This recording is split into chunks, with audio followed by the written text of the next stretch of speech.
Chief, first off, congratulations. I know it's probably exciting to be back. What's the last couple days been like? How are you feeling now? Well, it's been today. Today's the only day when I was notified and excited. It's like a dream come true. So I'm very, very happy to be back. You know, you mentioned when we talked last month about this being the right time for you. Can you tell us again why now was the time to leave AZ Post and come back to a place where you spent so long? You know, I think for me it was just the right time because I've accomplished so much at Arizona Post, and it's because I have a phenomenal team over there, and we've done a lot, and we had a lot of projects we wanted to get accomplished, and we've accomplished most of those. We're still always going to continue to evolve, but again, now is a good time for me to step away if I was ever going to step away, and this opportunity is just too much to turn down. You know, I don't need to be a chief to be a chief. I want to be the chief in the city of Phoenix, so that's why I'm here, and that's why this was the right time. Plus, on top of that, I've got great family support. My kids are all grown and successful. My wife's got 1 year left as a school teacher, then she'll retire. So I have the family support and the time to do it. So now just lined up perfectly. Yeah, just wondering, when you think about why would you be the best pick, right? What do you have that the other candidates didn't have? Well, you know, I could give you my mom's answer, but I think what I'd say is that I have a varied experience. You know, I spent almost 23 years here. At multiple levels and multiple different bureaus and precincts. So I have a really good experience in the city of Phoenix. I spent some time over at the county, Maricopa County Sheriff's Office with Paul Penzone, learned a lot there about county policing, and then for the last 6.5 years I've been at the state. And we deal with the police chiefs and the sheriffs all over the state. So not only from their basic academy training to who they hire, to how they train, to when officers engage in misconduct. I'm connected to almost every police chief and sheriff in the state of Arizona, and I don't think anyone else can say that. So I think I just bring such a variety of experience to this role. I think it made me the perfect fit. Yeah, you think that not just experience, but being from Arizona, it earns that, it comes with that license of respect, I would say. Yeah, I don't know if respect's the right word I would use. I would just say that I'm familiar. I'm a familiar person to most people here in the city, but I'm familiar with the city. Again, I talked about it. You know, the two people that were in the process with me, I don't think had ever been to Phoenix maybe one time. So I know where all the precincts are. I know where all the bureaus are. I know where everything in the city. I know where the courthouse is. I know where City Hall is. I'm very familiar with the city. So I think it just makes me a little bit more unique to some people that are competing for the position from out of state. One of the things, you know, we saw in the past few months is when the surveys came out from the different, you know, whether it be PLE or PPSLA, especially among rank and file officers, there was a distrust of the city manager's office and the chief's office, and they didn't feel like the chief or the city manager's office had their back. How do you go about earning the respect of the everyday rank and file officers here? Well, again, like I said, just based on my history and experience here, I think I've already gained respect from a lot of people. And I think I'll leverage those relationships and that experience that I have. But again, it comes down to communication and communicating effectively and making sure that the right message is being sent out. And again, sometimes you can deliver bad news, but if you explain the why behind it, it doesn't hurt so much. They'll understand. They might not agree with it, but they'll understand it. And I think that's what I really need to focus on is communication, making sure we're communicating what our mission is. Again, often we need to make sure we're all working towards the same goal. And sometimes if you're not, and that's when the communication issues occur and people get their feelings hurt or get upset or don't think they're being supported. But I will do my best to communicate effectively across the entire department as well as to our community members.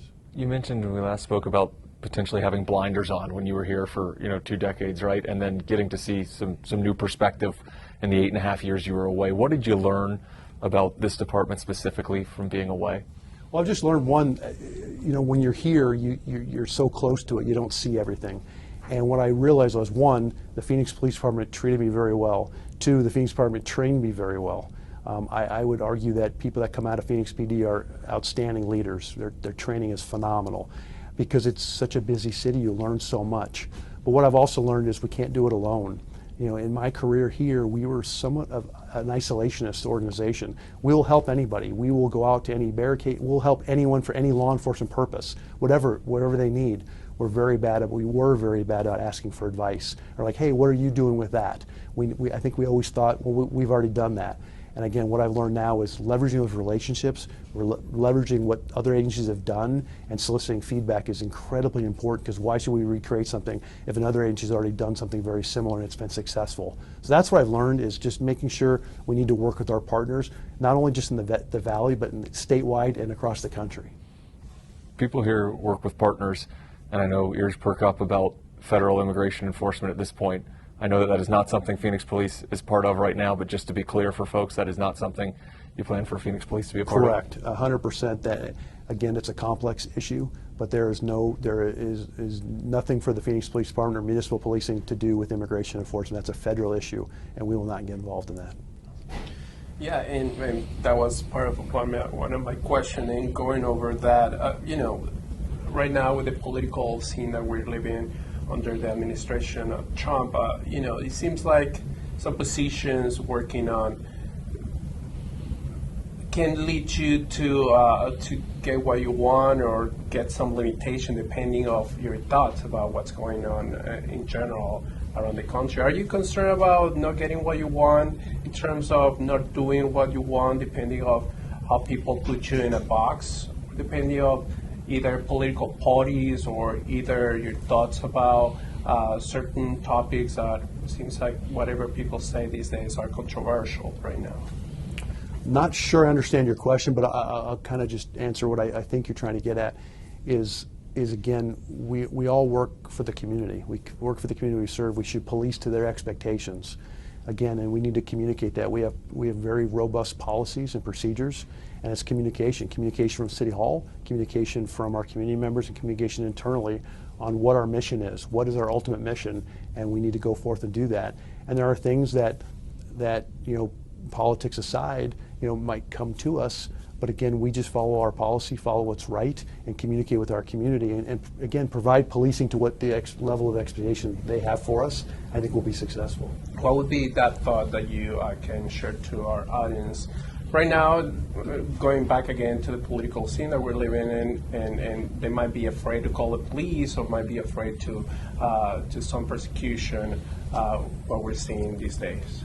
Yeah, and I go back to when SB 1070 came out. I was here for that. And there were members of our community, a lot of members of the community that were scared. They were scared of the police. And that's disheartening to me. We should never have a member of the community that's scared to call us when they need help. Because again, if they're scared to call us when they need help, they're going to be victimized. And then we don't, one, they don't know there's a problem, and two, we can't provide them any assistance. So again, I just want to reiterate to the community, we do not get involved in immigration enforcement. If they have an issue, they have a problem, please call us. We're here to help, and we will respond, and we don't ask immigration questions. We mentioned, earning back and having that respect and communication with folks here. When you look at the next few months, what does the first part of your tenure look like? What's first in priorities for you? Well, I've got to get back out and reestablish my relationships. I've kept a lot of them up over the years, but I need to go out and reestablish those not only with community members, but with members of the department. So my plan is to start hitting briefings, going to different bureaus, talking to the men and women that are out there doing the job day in, day out, and hear from them. What are their concerns? What are their issues? What would they like to see us focus on? And then I need to go out and talk to community members. Again, what are they seeing? What issues do they have? Where do they think we've been falling short? Where do they think we're excelling? Phoenix Police Department has a lot of really good things, and I want to hear that as well from members of the community and how we can continue to do that. So those are things, again, I always go back to communication. I feel like I'm a broken record sometimes, but I really do believe effective communication can solve most problems. Yeah, I know there's some folks that were frustrated with some of the change and frustrated, obviously, with the DOJ process that came through and is now closed. You mentioned that is still a living document, right? Even if that investigation is closed. For folks that were concerned about the use of force policy change or anything like that, I know change is difficult. Is there anything that you see that needs to be changed moving forward? And how do you feel about these changes that were controversial at the time? No, those changes were controversial. It was a big change. I think it was communicated to the department, it was communicated to the community from community input. I think I support those changes. We'll continue to move forward, continue to evolve in all areas of policing for the city of Phoenix. But again, we're always looking to evaluate policies, always looking to evaluate procedures if we need to make additional changes. I don't know. Until I'm here and we're doing it and we're seeing how it impacts the men and women out there doing the job, we'll have to reevaluate. But again, I'm comfortable with the changes, and I think we're moving forward. I think everyone understands them now, and we'll just see what happens down the road. Yeah, I may be speculating here, but I know one of the things we heard is from folks, especially in those surveys, was they wanted a chief that had their back in these circumstances. And some folks may look at your experience with oversight at posts that maybe this is someone who may not have our back, right, who may be willing to throw us under the bus. What would be your response to that? Look at my career, look at my history, talk to people I've worked with, talk to people I've supervised. I've treated everyone with dignity and respect. You know, and officers engage in misconduct. It happens. We hire humans. Humans make mistakes. But I've never been mad at somebody, and I think sometimes that's the problem. Is someone engages in misconduct, we hold them accountable, and then we're mad at them. Why are we mad at them? Disappointed, possibly. Not mad. We're trying to rehabilitate, try to get them to corrective action. But again, I think if you were to talk to people that I've worked with, people that I've supervised, people that have supervised me, they'll tell you that I've always treated people fairly, with respect, and if you're following policy and doing the right thing, I will have your back. And staffing levels obviously still a concern. How do you go about getting that message out and hiring more officers here? Yeah, and that comes internally. It really does. Starts internally. We are our best ambassadors. So we need the men and women here to go out and recruit the best they can out in the community. And we just need to, I think we do a really good job of marketing. I think we can do a better job of hiring and getting the right people. You know, the standards have evolved, just like everything else in police work over the years. And we need to make sure that we're holding people accountable to those standards and hiring the right people for the city of Phoenix. And I think we can continue to do that through messaging. But again, we also need to make sure that people that are nearing retirement age, you know, because some people are retiring earlier than normal, or historically, and I think we need to re-engage those people and see if we can get them to stay longer. Because again, when someone with 20 to 25 years walks out the door, we lose an incredible amount of knowledge and experience, and it takes someone, a new officer, a long time to get that kind of level of experience. Just curious, Chief, how you gonna maybe engage with communities or minorities or like Hispanic community in terms of, you know, getting their trust. Of course, for them, you're a new guy, and of course you have to, I don't know if the proof would be the word, but you have to put yourself out there in order so they know, you get to know them and they get to know you. How's the plan that you have in mind for that? Again, I go back to communication, but it's being accessible. And I did it when I was the Community Relations Bureau commander. I went to meetings 3 or 4 nights a week, and usually at least one of the days on the weekends. And that's where you make the connections. It's not standing up and giving a speech. I'll do those as well, and I think that does resonate with some certain members of the community. But going out to a picnic, going out to a block watch meeting, going out to whatever, and just having one-on-one conversations with a group of people is incredibly impactful. And they know that, 1, you're listening, 2, you care to be here, and 3, when they call you with an issue, you'll address it. And I think that's how I do that. And I just, again, I'll leverage the relationships I built over the last 30 years in Arizona law enforcement. If you had to pick one of the biggest challenge that you see ahead, what would it be? I think Ford hit it. It's staffing. Staffing is an all-time low. It's a critical number. We need to increase staffing, and again, it goes to hiring more people as well as getting people to stay longer in the department. And that goes back to morale and people wanting to continue to serve the department. Policing's a tough job. It really is. And again, we need to make sure we get young men and women, and we're seeing an increase over the last couple of years, last year statewide, and I'm hoping to see more of that here in the city of Phoenix, because again, I do believe it's the best police department in the country. Yeah, and I would just want to hit again, you kind of hit on this earlier, but in your experience, you've gotten to work with agencies all across the state, right? Is there anything that stands out that you realize Phoenix Police wasn't doing? There's anything you've learned in particular that you'd like to incorporate that you've learned from somewhere else? No, I don't think so. I think I talked about it earlier, just making sure that we're listening to other agencies, soliciting feedback from other agencies and what they've done.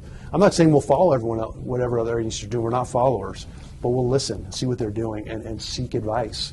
And again, evaluate that and see if that would be something that would be successful in the city of Phoenix. But again, just continuing to partner, because we do a really good job of partnering and offering assistance, but also, again, sometimes, what do you say, you speak a little but listen more, and I think that's what we need to do statewide. Awesome. Chief, thank you. Congratulations.